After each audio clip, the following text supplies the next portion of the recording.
Hello दोस्तों, हर हर महादेव। दोस्तों, आज की इस वीडियो में हम आपको नेपाल में स्थित पशुपतिनाथ के अद्भुत पंचमुखी ज्योतिर्लिंग के बारे में बताएंगे। कृपया वीडियो को अंत तक जरूर देखें। तो आइए दोस्तों, वीडियो को शुरू करते हैं। पशुपतिनाथ का मंदिर धर्म, कला, संस्कृति की दृष्टि से अद्वितीय है।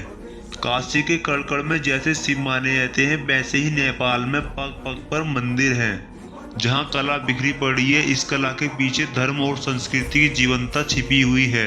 नेपाल का सुरम्य नगर काठमांडू अपने प्राकृतिक सौंदर्य के लिए विश्व प्रसिद्ध है।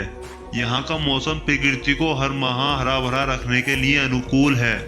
चारों तरफ बागमती, इंदुमती और विष्णुमती अनेक कल कल करती नदियां, जो कभी वर्षा के पानी से उछलती चलती हैं, तो कभी पहाड़ों से निकलने वाले बारहमासी जल स्रोतों का निर्मल जल लेकर मंद मंद मुस्कुराती, बल खाती चलती हैं। वे देखने में अत्यंत मोहक और लुभावनी लगती हैं। पर्याय हर मौसम में यहाँ फूलों की बहार रहती है, जो देखने में अत्यंत मोहक है। इस अनुपम प्राकृतिक छटा और भगवान पशुपति के दर्शनार्थ हजारों पर्यटक विश्व के कोने कोने से यहाँ के सौंदर्य की अमित छाप को लेकर लौटते हैं और कुछ दिन यहाँ रुकने पर एक अलौकिक शांति अनुभव करते हैं।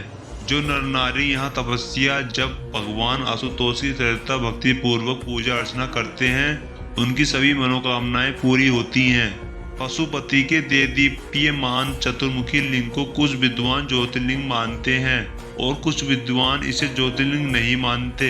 सर्व स्वीकृत शिव पुराण के अनुसार तो ज्योतिर्लिंग 12 ही हैं, परंतु शिव पुराण के 351वें श्लोक में श्री पशुपति लिंग का उल्लेख ज्योतिर्लिंग के समान ही किया गया है। भगवान आशुतोष ऐसी सुंदर तपोभूमि के प्रति आकर्षित होकर एक बार कैलाश छोड़कर यहाँ आकर रम गए। इस क्षेत्र में यह 3 सिंह वाले मृग बनकर विचरण करने लगे, अतः यह क्षेत्र को पशुपति क्षेत्र या मृग स्थली कहते हैं। शिव को इस प्रकार अनुपस्थित देखकर ब्रह्मा विष्णु को चिंता हुई और दोनों देवता शिव की खोज में निकले। इस सुंदर क्षेत्र में उन्होंने एक देदीप्यमान मोहक 3 सिंगों वाले मृग को चरते देखा। उन्हें मृग रूप में शिव होने की आशंका हुई। ब्रह्मा ने योग विद्या से तुरंत पहचान लिया कि यह मृग नहीं बल्कि शिव हैं। तत्काल ही उछलकर उन्होंने मृग का सिंग पकड़ने का प्रयास किया। इससे सिंग के 3 टुकड़े हो गए। उसी सिंग का एक टुकड़ा इस पवित्र क्षेत्र में गिरा और यहाँ पर महारुद्र उत्पन्न हुए, जो श्री पशुपतिनाथ के नाम से प्रसिद्ध हुए। शिव की इच्छा अनुसार भगवान विष्णु ने नागमती के ऊंचे टीले पर शिव को मुक्ति दिलाकर लिंग के रूप में स्थापना की, जो पशुपति के रूप में विख्यात हुआ। नेपाल महात्म्य में सुने जाने वाली जनश्रुति के अनुसार नित्यानंद नाम के किसी ब्राह्मण की गाय नित्य एक ऊंचे टीले पर जाकर स्वयं दूध बहा देती थी। नित्यानंद को भगवान ने स्वप्न में दर्शन दिया। तब उस स्थान की खुदाई की गई और यह भव्य लिंग प्राप्त हुआ। भगवान पशुपति नेपाल के शासकों और जनता जनार्दन के परम आराध्य देवता हैं। इस शिव के लिंग की ऊंचाई लगभग 1 मीटर है। यह काले रंग का पत्थर है, जो अवश्य ही कुछ विशेष धातु से युक्त है। इसकी चमक, आभा और शोभा अद्वितीय है। नेपाल वासियों को ऐसा विश्वास है कि इस लिंग में पारस पत्थर का गुण विद्यमान है, जिससे लोहे को स्पर्श करने से वह सोना बन जाता है। जो भी हो, इस भव्य पंचमुखी लिंग में चमत्कार अवश्य है, जो समस्त नेपाल के जनता जनार्दन एवं भारतवासियों को बरबस ही अपनी ओर आकर्षित करता है। नेपाल वासी अपने हर शुभ कार्य के प्रारंभ में भगवान पशुपति का आशीर्वाद प्राप्त करना अनिवार्य मानते हैं। कुछ लोगों का विश्वास है कि यह मंदिर 1ली शताब्दी का है। इतिहासकार इसे 3री शताब्दी का बताते हैं। मंदिर अति प्राचीन है। समय समय पर इसमें मरम्मत होती रहती है एवं इसका रखरखाव होता रहता है। नेपाल शासकों के अधिष्ठाता देव होने के कारण शासन की ओर इसकी पूरी देखभाल सदैव होती रहती है। इस मंदिर में केवल हिंदू ही प्रवेश कर सकते हैं। मुख्य द्वार पर नेपाल सरकार का संगीनधारी पहरेदार हर समय रहता है। चमड़े की वस्तुएं मंदिर में ले जाना वर्जित है। अंदर फोटो लेना भी मना है। मंदिर की शोभा मंदिर के पूर्व भाग से बागमती के पूर्वी तट से भी देखी जा सकती है। विदेशी पर्यटकों के लिए यह मंदिर आकर्षण का केंद्र माना जाता है। हर मौसम में प्राय हजारों विदेशी पर्यटक बागमती के पूर्वी तट से फोटो लेते दिखे जाते हैं। बागमती के पवित्र जल से भगवान पशुपति का अभिषेक किया जाता है। बागमती के दाहिने तट पर ही भगवान पशुपति ज्योतिर्लिंग के गर्भगृह के सामने ही मरणोपरांत हिंदुओं के शव को अग्नि में प्रज्वलित किया जाता है।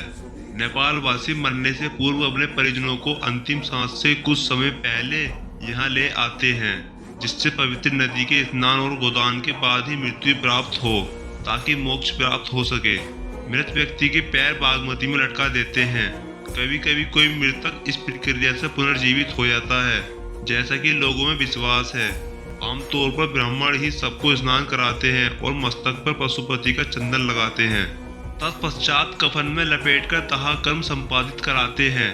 भारत नेपाल के बीच सांस्कृतिक आदान प्रदान की परंपरा जो आदिकाल से थी, वह आज भी विराजमान है। आज भी हर धर्मपरायण नेपाली नर नारी श्री काशी विश्वनाथ के दर्शन और गंगा स्नान तथा चारों धाम यात्रा को जीवन की परंपरा सार्थकता मानते हैं। तो भारत के तीर्थ स्थलों बद्रीनाथ, केदारनाथ, रामेश्वरम, द्वारिकाधीश, जगन्नाथपुरी, गंगा सागर आदि यात्रा करने वाले भारतीय बिना पशुपति दर्शन के अपने आप को पूर्ण नहीं मानते। भारत के बिहार, उत्तर प्रदेश आदि राज्यों से सड़क मार्ग गोरखपुर तथा रक्सौल आदि से बस द्वारा नेपाल की राजधानी काठमांडू पहुंच सकते हैं। भारत के दिल्ली, लखनऊ, कोलकाता, पटना, मुंबई आदि स्थानों से वायु मार्ग से भी जाने की व्यवस्था है। काठमांडू में यात्रियों के ठहरने के लिए साधारण से महंगे होटल उपलब्ध हैं। फाल्गुनी कृष्ण पक्ष की चतुर्दशी को शिव पार्वती के विवाह उत्सव के उपलक्ष्य में शिवरात्रि को पूजा अर्चना का विशेष महत्व है। इस अवसर पर यहाँ भारत और अन्य राष्ट्र के लोग दर्शन पूजन के लिए आते हैं। शिवरात्रि के उपलक्ष्य में यहाँ विराट मेला लगता है। यहाँ मंदिर में दर्शन करने वाले दर्शनार्थियों का तांता त्रयोदशी की अर्धरात्रि से ही प्रारंभ हो जाता है। यह समय पशुपति दर्शन के लिए उपयुक्त है। यहाँ के लोगों का विश्वास है कि पशुपति ही नेपाल की रक्षा करते हैं। ओम नमः शिवाय। हर हर महादेव।